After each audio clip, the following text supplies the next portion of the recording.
Hello, everyone. Welcome back to Roughing the Competition. My name's Brant, and this is Trevor. And this is going to be part 2 of our NFL Week 7 matchups. Yep. And we already covered part 1, which was Thursday night game and the early games. And we talked about quite a few things that we thought would shake out. Now, here in the second part, we're going to look at the late games as always, and we'll follow it up by looking at the primetime games. So to kick things off here with the late games, we're going to jump right into it. The Saints are coming off a bye week. 4-1, played hot going into the bye, dismantled the Redskins. Going against the Ravens, who defensively have been as hot, shutting out the Titans 21-0 last week. With that said, Brant, who do you think takes this matchup? I think offense wins this game. Really? I think that with the addition of Mark Ingram coming back, and he looked really good against that Redskins defense. He did. Poor Kamara owners. I know, right? But it's... I think with both of them there, and with that receiving core they already have, I believe that they just get it done here against the Ravens. I think there's too many weapons on that Saints offense for the Ravens to have enough people to cover. Yeah, I'm going to take the Ravens here, and here's why. The Ravens need this more. The Steelers are hot, the Bengals are wounded. This is a chance for Baltimore to establish themselves as the leader and maybe hold off the Steelers a little bit longer. Both these teams are cruising. Saints have dominated the Redskins before the bye, as we mentioned. Ravens dominated Titans. Defense wins championships. Offense doesn't. The Ravens' D is looking stellar. They're only allowing 80 yards rushing and 214 yards passing a game. It's better than most of the NFL, maybe the whole NFL at the moment. But most of all, they're only allowing 12.8 points a game. Breeze will get a few more than those. He's not going to get a lot more, and that defense will cause him havoc the whole game. I got the Ravens winning this one, especially since it's in Baltimore.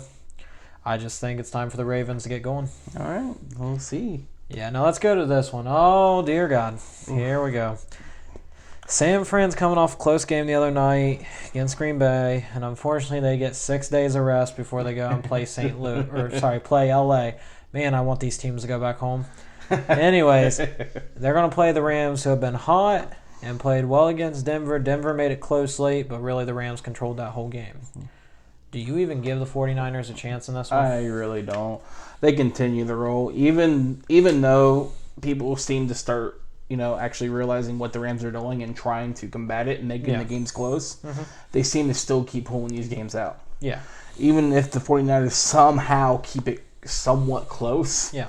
I think Sean McVay there knows how to coach late and knows how to get the W. I can see that. I mean, honestly, I think the Niners, the biggest problem they have is the element of surprise might be going after playing Green Bay last night. They held on. They lost a close one. Probably should have held on and won it. Green Bay might not be as good as we think. There's no reason the Rams should lose this. I mean, absolutely not. Gurley ran fantastic in Denver, even though Goff didn't show up. Gurley had almost more rushing yards than Goff had passing. He got the job done. But it's a divisional game. Oh, what? I'm taking San Fran here, and before y'all turn off your set, pay attention. The Rams have been getting weaker, and what I mean by weaker is they're no longer this presence that everyone thinks is just dominant. Seattle made it close. Denver, despite the fact that they got ran all over by Gurley, stayed fairly close. I mean, they scored with a minute and a half left. They recover an onside, move the ball. Maybe we're talking a different game. Maybe we're talking an overtime game. San Fran has renewed hope. I didn't think they'd have it. I thought once Garoppolo was done, they lost Jerick McKinnon, they were done. Michael Breed is averaging over 7 yards a carry. Kittle is still doing fantastic at tight end, but most of all, Berthard looks competent. I mean, he kept moving the ball in Green Bay. He kept them in the game, kept driving. And I think the Rams aren't going to expect it. And the Rams have battled their own injuries. This will be a week where they look at, we're going to, rest, relax. San Fran's going to, be a pushover. You almost lost Seattle a couple weeks ago. San Fran's going to beat you here, and they're going to shock everyone whenever they do it.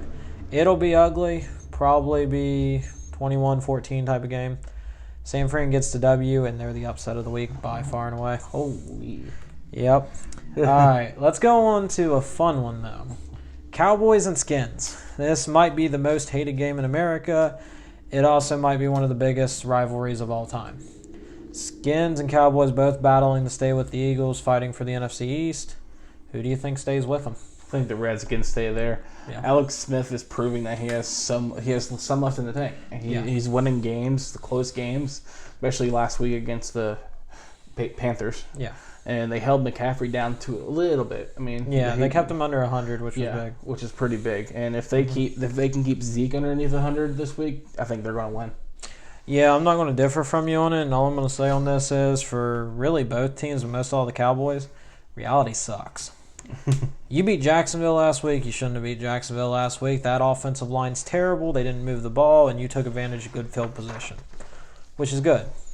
The Redskins, reality kind of sucks for you too, because you're going to stay competitive with the Eagles. End of the day, there's not enough talent there right now. You are still missing something. I don't know if it's defensively, offensively. I mean, you've held in games that you probably shouldn't have. You beat a couple teams that you probably shouldn't have, like the Panthers. You might make a playoff berth, but I'm doubting it. This is a game where the Redskins are just going to prove they're a little bit better than the Cowboys, and they're going to win it. But reality is both teams aren't very good, and that's just going to continue for the season. Which, watch Zeke and Peterson for that one. So we're going to turn to primetime now. Bengals and Chiefs. Both teams heartbreaking losses last week. I know you're smiling over there because we saw the Bengals defense just absolutely miss coverage and let AB run it in. Cover 0. And we saw the Chiefs try and heroically come back against the Patriots and come up short. Yeah, you still won your over-under on that game, so enjoy your money. But who do you see winning this one? Because this could be a big game for the AFC. I'm going with the Chiefs. They finally lost last week. Mahomes finally knows what it feels like to lose. I don't think he's going to lose again. They're back at home. They're there in Kansas, so ain't no place like home. Yeah, that's what they say. Patrick Mahomes threw 2 picks. Look mediocre. I think that the Chiefs are going to take this one. Yeah, I'm going to disagree.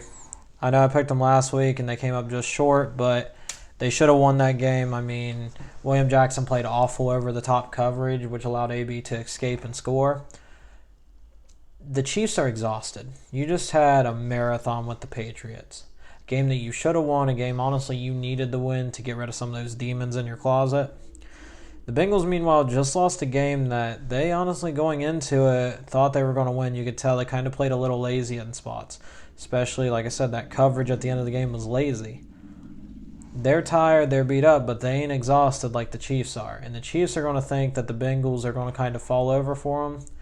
I think the Bengals are going to rally the cry, and the Chiefs are going to fall back in that same hole they fall into every year. Hot start, cold middle. Sometimes they pick it up towards the end, sometimes not. I mean, Mahomes, as you said, has been great. 18-4 touchdown to interception ratio. Hunt's been getting over 100 yards a game. But the train's got to derail at some point, and your defense is giving up 480 yards a game. Dear God, that's you're not going to win many games whenever your defense is bleeding that bad, especially if your offense is exhausted. Chiefs are going to lose this one. Bengals get the upset. Oh. Yeah. Which, let's go to the fun one. You hate these teams. I don't hate both. I've actually been behind both for most of the season, and, well, they burned me. So I'm introducing the dumpster fire of the year. Yes, the Giants versus the Falcons. I'm going to just kick it off because I got a lot to say here real quick. Falcons is who I'm picking. And the reason is their dumpster fire is not as bad.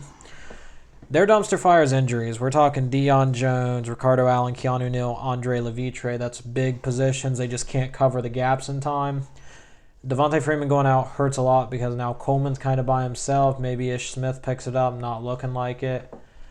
But they're in a better position than the Giants. Who? You saw it last week. I thought Eli would recover, maybe have that game to show that he ain't ready to retire yet. Oh, I was wrong. I was wrong. Can't throw the ball more than 10 yards down the field. They can't protect him for more than 5 seconds. Even if they do max protect, they can't protect him for 5 seconds. That's probably going to be okay against Atlanta because of all those holes on defense. They'll probably score a little bit, keep with them. New York, get rid of Eli. I don't care if you have to go pick up someone off the street to play quarterback.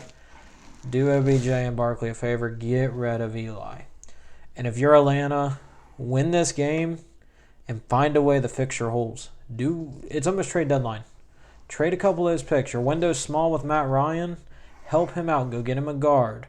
Go either get a running back. Go get somebody on defense because, dear God, your safeties are terrible. Secondary. I mean, you've lost Allen and you lost Keanu Neal and you did nothing to replace them. You had your chance to get Thomas. You passed on it. You've had your chance to go get other safeties and you passed on that. do something to fix it. Band-Aids don't work.